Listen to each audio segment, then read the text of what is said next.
Ini adalah topik yang ketujuh dari perkuliahan matematika diskrit, di mana kita akan mendiskusikan bagian pertama dari rekurensi, yaitu yang berhubungan dengan rekurensi plug and chug. Sebuah rekurensi pada hakikatnya mengungkapkan sebarisan bilangan. Jadi rekurensi itu adalah representasi yang lain dari sebarisan bilangan. Ketika kita mendaftarkan beberapa bilangan dalam suatu barisan, biasanya kita bisa jadi menggunakan notasi elipsis dan sebagainya yang tidak begitu persis. Nah, rekurensi menghilangkan ambiguitas dari notasi seperti itu dengan kemampuannya yang mengungkapkan secara keseluruhan barisan tersebut dengan eksak atau persis. Caranya adalah dengan menspesifikasi beberapa term di awal secara eksplisit dan kemudian term-term selanjutnya diekspresikan sebagai fungsi dari term-term yang telah muncul sebelumnya atau yang terdahulu. Sebagai contoh, rekurensi yang mengungkapkan barisan bilangan asli atau natural numbers, yaitu bilangan yang dimulai dari 1, 2, dan seterusnya, itu dapat diungkapkan oleh rekurensi ini. Jadi elemen yang pertama atau term yang pertama, yaitu term yang pertama sama dengan 1. Kemudian untuk term yang berikutnya diungkapkan oleh fungsi ini, yaitu term yang ke n sama dengan term yang ke n dikurangi 1 ditambah dengan 1. Untuk n yang lebih besar sama dengan 2. Dengan demikian esensi daripada rekurensi pada hakikatnya adalah suatu fungsi yang diungkapkan oleh dirinya sendiri dengan parameter yang berbeda tentu saja. Jadi fungsi t pada parameter n diungkapkan oleh dirinya sendiri, dalam kasus ini oleh t pada parameter n dikurangi 1 ditambah dengan 1. Rekurensi adalah tool yang akan sering Anda gunakan terutama dalam analisis performa algoritma yang rekursif. Namun, membentuk rekurensi saja biasanya tidak cukup. Biasanya yang kita lakukan adalah jika diberikan sebuah algoritma yang rekursif, kita berusaha mencari esensi daripada algoritma ini dengan mentransformasikannya ke suatu bentuk rekurensi tertentu. Nah, setelah kita memperoleh bentuk rekurensi ini, kita juga harus menyelesaikannya. Apa yang dimaksud dengan menyelesaikan rekurensi tersebut? Yang dimaksudkan adalah menemukan bentuk tertutup atau closed form untuk term yang ke n dari rekurensi tersebut. Dengan demikian, untuk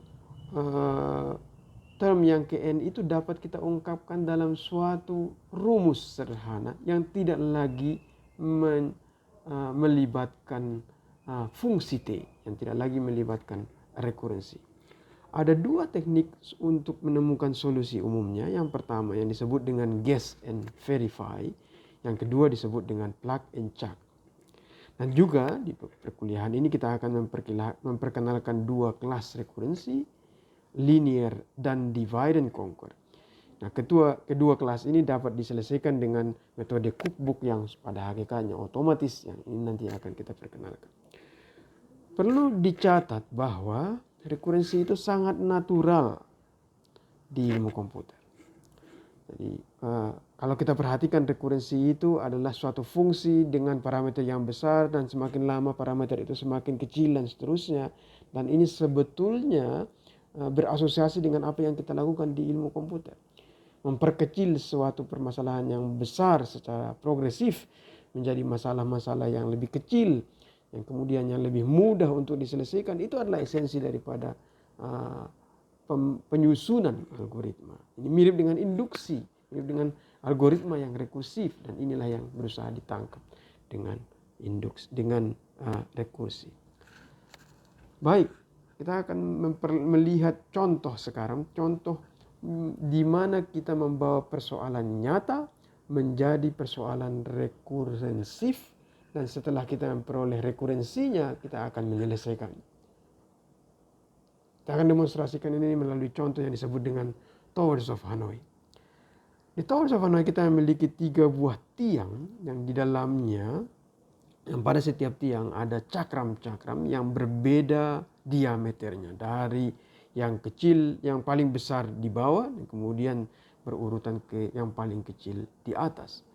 Tujuan kita adalah memindahkan semua, umpamanya kita set N jumlah cakram yang ada sebanyak 64 disk atau cakram dari satu tower, dari satu tiang ke tiang yang lain. Namun ada dua buah aturan yang harus kita pastikan itu dipenuhi.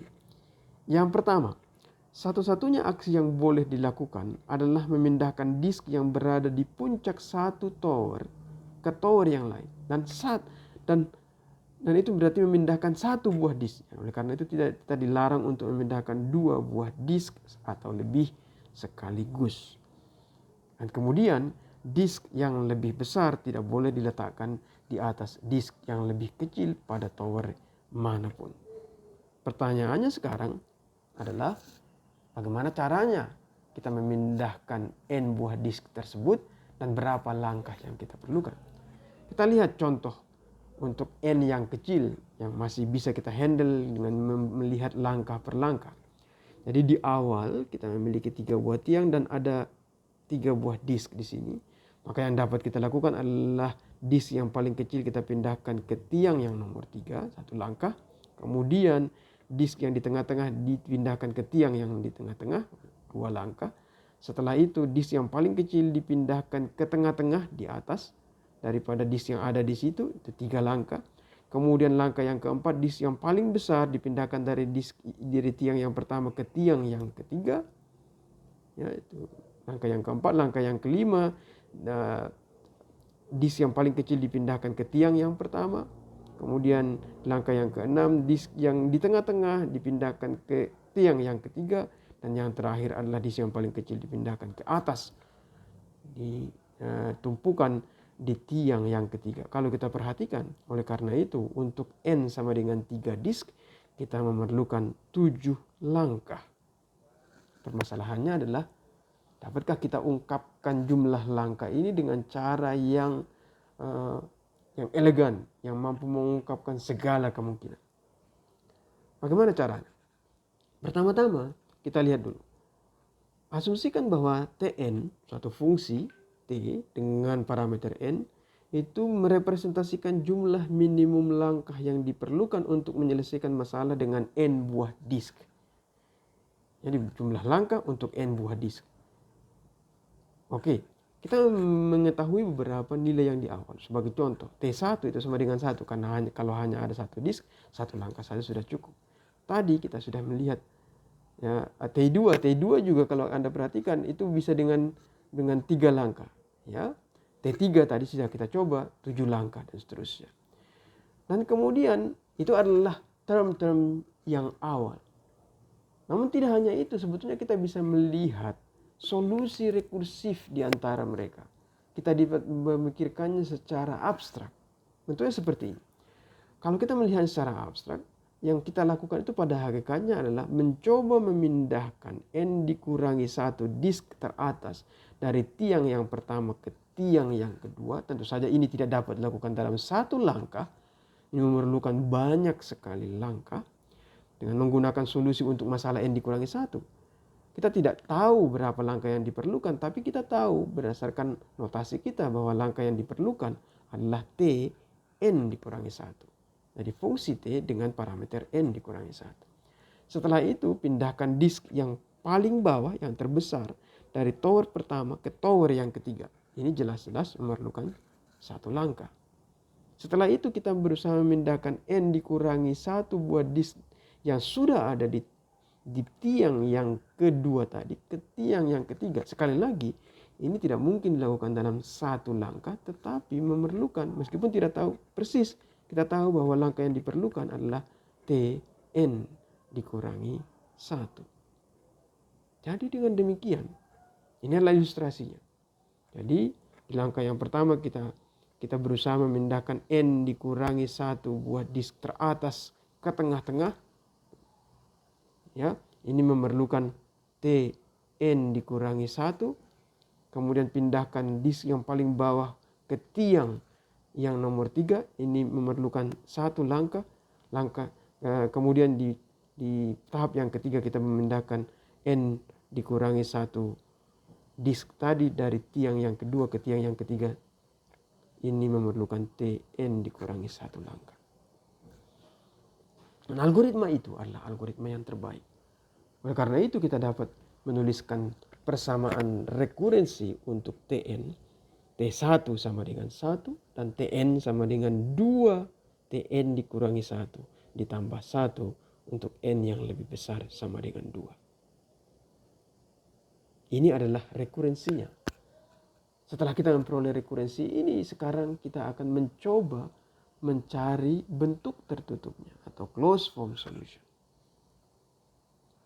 Sebetulnya dari bentuk rekurensi yang kita peroleh di sini, kita sudah bisa mencoba memperlihatkan beberapa term pertama dari barisan tersebut. Kita bisa menghitungnya secara manual. 1, jadi T1 sama dengan 1, T2 sama dengan 2T1 ditambah 1, oleh karena itu 3. T3 sama dengan 2T2 ditambah 1, oleh karena itu 7. Berikutnya 15, 31, 63, dan seterusnya. Baik. Bagaimana caranya kita menemukan jumlah langkah minimum yang diperlukan untuk memindahkan 64 disk? Tentu saja kita dapat menghitungnya secara manual satu persatu. Kita mulai dari T1, berikutnya T2, kemudian T6, T3, dan seterusnya sampai dengan T64. Namun ini akan memakan waktu. Apakah tidak ada bentuk yang tertutup, bentuk rumus yang mudah untuk kita evaluasi? Salah satu metode untuk menyelesaikan rekurensi adalah dengan menggunakan guess and verify.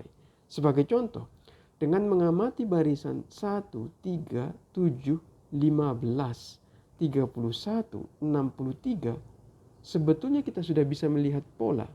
Ini tampaknya ini sama dengan 2 dikurangi 1. Yang ini adalah 4 dikurangi 1. Ini 8 dikurangi 1. 16 dikurangi 1, 32 dikurangi 1, dan 64 dikurangi 1. Dan bentuk daripada barisan ini sendiri kita memiliki intuisi bahwa ini adalah 2 dipangkatkan dengan I atau 2 dipangkatkan dengan N. Dengan demikian kita bisa menebak bahwa Tn berbentuk 2 pangkat N dikurangi dengan 1. Namun tebakan ini tentu saja tidak cukup. Kita harus membuktikannya. Bagaimana cara membuktikannya? Cara membuktikannya adalah dengan menggunakan induksi. Ya. Jadi klaim kita adalah bahwa Tn sama dengan 2 pangkat N dikurangi 1 memenuhi rekurensi T1 sama dengan 1 dan Tn sama dengan 2 Tn dikurangi 1 ditambah 1 untuk N yang lebih besar sama dengan 2. Bagaimana kita membuktikannya? Kita buktikan ini dengan menggunakan induksi pada N. Hipotesis induksi kita adalah bahwa rekurensi ini memenuhi Tn sama dengan 2 pangkat N dikurangi 1. Itu hipotesisnya. Kita coba basis. Benar untuk N sama dengan 1 karena T1, kemudian kita masukkan rumus tersebut, yaitu sama dengan 2 pangkat 1 dikurangi 1 sama dengan 1. Dan ini persis sama dengan T1 yang dispesifikasi oleh rekurensi tersebut. Baik, kemudian di langkah induksi kita asumsikan bahwa benar memang bahwa Tn dikurangi 1, karena ini adalah bentuknya itu adalah Tn sama dengan 2 pangkat N dikurangi 1. Maka Tn dikurangi 1 tentu saja sama dengan 2 pangkat N dikurangi 1 dikurangi 1. Kita akan membuktikan bahwa Tn oleh karena itu sama dengan 2 pangkat N dikurangi 1. Kita gunakan rekurensi tersebut. Tn sama dengan 2 Tn dikurangi 1 ditambah 1. Ini adalah rekurensi yang kita peroleh. Dan kita tahu bahwa Tn dikurangi 1 sama dengan 2 pangkat N dikurangi 1 dikurangi 1. Dengan demikian, bentuk rekurensi ini menjadi 2 kali 2 pangkat N dikurangi 1 dikurangi 1 ditambah 1. Dan akhirnya kita peroleh 2 pangkat N dikurangi dengan 1. Baik, kelemahan utama dari metode guess and verify adalah kita harus menebak dengan benar. Kalau tebakan kita tidak benar, maka nanti pada waktu verifikasi dan pembuktian tentu saja hasilnya tidak benar. Bagaimana caranya menebak? Kita hanya mungkin menebak kalau kita sudah memiliki pengetahuan, sudah memiliki intuisi mengenai bentuknya. Bagaimana kalau kita tidak memiliki intuisi sama sekali mengenai bentuknya? Metode plug and check bisa digunakan kalau kita tidak bisa menebak. Jika guess and verify menebak berdasarkan pola barisan yang eksplisit, pola barisan dari bilangan yang eksplisit, maka plug and check pada plug and check kita berusaha melihat pola pada sebarisan ekspresi. Jadi bukan berdasarkan barisan bilangan tapi sebentuk rumus. Dari rumus itu kemudian kita mencoba melihat pola. Ada 3 langkah yang dilakukan dalam metode ini dan kita akan melihatnya satu persatu. Langkah yang pertama adalah lakukan plug and check sampai pola terbentuk, sampai kita bisa melihat pola. Ingat kembali tadi bahwa rekurensi kita adalah T1 sama dengan 1 dan Tn sama dengan 2Tn dikurangi 1 ditambah dengan 1. Oleh karena itu kita tuliskan, kita ambil rekurensi kita tersebut. Batas atasnya nanti, batas bawahnya nanti saja kita masukkan. Oleh karena itu Tn sama dengan 2Tn dikurangi 1 ditambah 1. Namun kalau ini adalah bentuk rekurensinya, sebetulnya kita juga bisa mengetahui Tn dikurangi 1, yaitu dengan memasukkan parameter n dikurangi 1 ini ke n. Pada hakikatnya kita hanya perlu memanipulasi simbol. Oleh karena itu Tn dikurangi 1 itu sama dengan seharusnya 2T n dikurangi 1 dikurangi 1, yaitu n dikurangi dengan 2 ditambah dengan 1. Dan kita plug dia, kita masukkan, kita paste dia ke dalam persamaan tersebut. Jadi dengan demikian 2Tn dikurangi 1 tambah 1 itu sama dengan 2 kali 2Tn dikurangi 2 ditambah 1 ditambah 1. Perhatikan, ini yang disebut dengan langkah plug. Jadi rumus dari Tn dikurangi 1 dimasukkan ke dalam persamaan awal. Setelah itu kita cak. Cak itu pada hakikatnya adalah simplify, menyederhanakan. Sederhanakan. Oleh karena itu ini 2 kali 2 sama dengan 4. Tn dikurangi dengan 2 ditambah dengan 2 kali 1. 2 ditambah dengan 1. 2 ditambah 1 ini lebih baik kita ungkapkan dengan cara seperti ini saja. Tidak usah disimplifikasi lebih lanjut lagi. Kita memiliki 4Tn dikurangi 2 ditambah 2 ditambah 1. Apakah kita sudah bisa melihat pola? Mungkin belum, oleh karena itu kita lanjutkan. Bagaimana cara melanjutkannya? Perhatikan bahwa Tn dikurangi 2 sendiri itu bisa kita cari. Tn dikurangi 2 menurut aturan daripada rekurensi tersebut. Oleh karena itu sama dengan 2Tn dikurangi dengan 3 ditambah dengan 1. Kita masukkan dia, kita plug. Oleh karena itu 4 kali 2Tn dikurangi 3 ditambah 1 ditambah 2 ditambah 1. Hasilnya adalah setelah kita cak, kita simplify 8Tn dikurangi 3 ditambah 4. Perhatikan 4 dikalikan dengan 1 ditambah 2 ditambah 1. Kita lakukan satu kali lagi, plug and checking. Hasilnya adalah 8 kali 2Tn dikurangi 4 ditambah 1, yaitu yang rumus daripada Tn dikurangi 3 ditambah 4 ditambah 2 ditambah 1 sama dengan 16Tn dikurangi 4 ditambah 8 ditambah 4 ditambah 2 ditambah 1. Baik. Nah, saat ini kita sudah bisa melihat pola. Seharusnya kita sudah bisa melihat pola. Apa pola yang kita bentuk? Perhatikan. Jadi, kalau kita melihat pola yang kita bentuk adalah di langkah yang pertama, di sini ada 2. Ya. Jadi ketika kita berbicara mengenai langkah yang pertama, di sini ada 2. Ketika kita berbicara mengenai langkah yang kedua, di sini ada 4. Ketika ini n dikurangi dengan 3, di sini ada 8. Ketika n dikurangi dengan 4, di sini ada 16. Kelihatannya yang di sini itu adalah 2 pangkat sesuatu. Kita sebut saja umpamanya dengan pangkat K. Dan ini yang di dalam parameternya itu kelihatannya adalah N dikurangi dengan K. Ditambah dengan sisa yang ada di sini. Itu yang disebut dengan melihat pola. Kalau kita perhatikan pola yang terbentuk adalah seperti ini. 2 pangkat K dikalikan dengan Tn dikurangi dengan K. Kemudian yang tersisa adalah yang ini. Ini adalah 2 pangkat K dikurangi 1. Ya. Karena K-nya di sini 4, ini 8. Ditambah dengan 2 pangkat K dikurangi 2 dan seterusnya. Ya. 2 pangkat K dikurangi 1, tambah dengan 2 pangkat K dikurangi 2 dan seterusnya sampai 2 pangkat 2, tambah 2 pangkat 1, tambah 2 pangkat 0. Bagian yang ini sama dengan 2 pangkat K dikurangi dengan 1.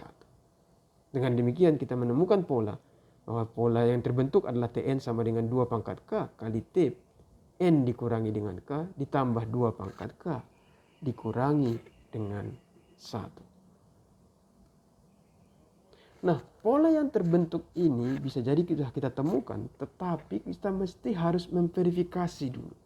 Memverifikasi bahwa pola yang muncul itu benar. Jadi langkah berikutnya, langkah yang kedua adalah memverifikasi rumus umum dengan apa? Dengan sebetulnya melakukan induksi. Tapi induksinya bisa kita lakukan dengan sangat mudah, yaitu dengan melakukan satu langkah lagi plug and chuck. Coba perhatikan. Saya akan melakukan satu langkah lagi plug and chuck. Tn, ini tadi pola yang kita peroleh sama dengan 2 pangkat K Tn dikurangi K ditambah 2 pangkat K dikurangi 1. Saya lakukan plug and chuck, yaitu saya temukan Tn dikurangi K dari rekurensinya ini harusnya sama dengan 2 kali Tn dikurangi K dikurangi 1 ditambah dengan 1. Yang ini sama dengan 2Tn dikurangi K ditambah 1 ditambah 1. Dan ini yang saya plug ke dalamnya sekarang. Oleh karena itu bentuknya adalah 2 pangkat K kali 2 Tn dikurangi K ditambah 1 ditambah 1 ditambah 2 pangkat K dikurangi 1. Ini plugging sekarang. Kita cak. Karena di sini ada 2 pangkat K dikalikan dengan 2 menjadi 2 pangkat K ditambah 1. Tn dikurangi K ditambah 1. Kemudian di sini ada 2 pangkat K. Perhatikan ini, jangan lupa 2 pangkat K dikalikan dengan 1 ditambah dengan 2 pangkat K. Oleh karena itu 2 pangkat K ditambah 1 karena ada 2 dikurangi dengan 1. Perhatikan apa yang kita lakukan di sini. Persamaan di baris terakhir persis sama dengan persamaan di baris pertama di sini, kecuali bahwa K berubah menjadi K ditambah 1. Menurut induksi, ini sebetulnya yang kita lakukan itu secara implisit adalah induksi. Dan ini cukup untuk membuktikan bahwa formula tersebut berlaku untuk semua K. Baik, itu adalah langkah yang kedua. Dengan demikian, pola yang kita bentuk tadi itu sudah benar. Nah, sekarang di langkah yang ketiga, kita berusaha menemukan solusi akhir daripada rekurensi tersebut. Caranya adalah dengan menuliskan Tn dengan menggunakan term-term terdahulu yang nilainya kita ketahui dengan pasti. Apa yang kita ketahui dengan pasti? Yang kita ketahui dengan pasti hanya satu, yaitu boundary conditionnya, yaitu sama dengan T1. Oleh karena itu, pola yang tadi kita peroleh, yaitu Tn sama dengan 2 pangkat K, Tn dikurangi K ditambah 1, itu yang kita peroleh tadi, ya, 2. Jadi yang kita peroleh di sini 2 pangkat K kali Tn dikurangi dengan K tambah 2 pangkat K dikurangi dengan 1. Itu adalah pola yang kita peroleh. 2 pangkat K dikalikan dengan Tn dikurangi dengan K ditambah 2 pangkat K dikurangi dengan 1. Ya.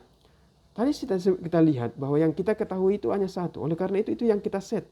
Dengan demikian kita set Tn dikurangi K menjadi sama dengan T1. T1 sama dengan 1. T1 sama dengan 1. Dengan demikian Tn dikurangi K itu menjadi sama dengan T1. Ini ya, sama dengan 1.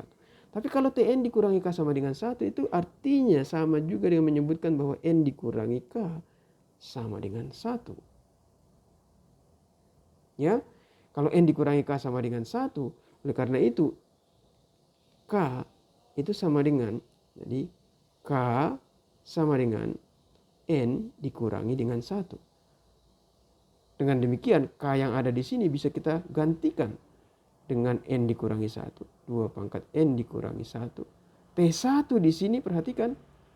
T1 Tn dikurangi K di sini menjadi T1 ditambah dengan 2 pangkat N dikurangi 1 dikurangi dengan 1. Karena T1 sama dengan 1, ini berarti 2 kali 2 pangkat N dikurangi 1 dikurangi dengan 1. Dengan demikian hasilnya adalah 2 pangkat N dikurangi dengan 1. Ini yang kita peroleh di sini.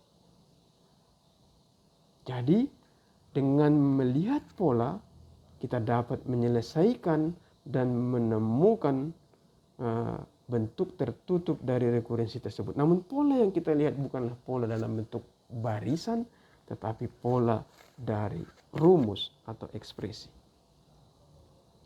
Ini adalah akhir dari diskusi kita mengenai bagian pertama dari rekurensi.